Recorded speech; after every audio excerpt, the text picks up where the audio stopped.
కడప జిల్లా ఒంటిమిట్ట బస్టాండ్లో ఉన్న భవిత సెంటర్లో శుక్రవారం లూయిస్ బ్రెయిలీ జయంతి ఉత్సవాలు ఘనంగా నిర్వహించారు. ఈ సమావేశానికి మండల విద్యాశాఖ అధికారి వల్లూరు బ్రహ్మయ్య అధ్యక్షత వహించారు. ఈ సందర్భంగా ఆయన మాట్లాడుతూ ఆంధ్రుల జీవితాల్లో వెలుగులు నింపిన చీకటి సూర్యుడు లూయిస్ బ్రెయిలీ అని పేర్కొన్నారు.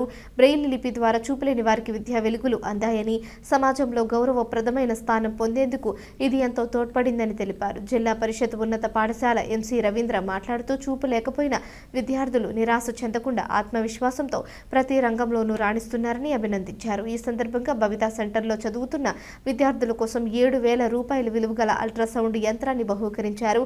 కార్యక్రమంలో దివ్యాంగుల టీచర్లు Siddaiah, Haranath Reddy, retired PET Lakshmidevi, high school HM దివ్యాంగుల సంఘం అధ్యక్షుడు వెంకట సుబ్బయ్యలను మెమంటోలు అందజేసి శాలువాలతో సత్కరించారు.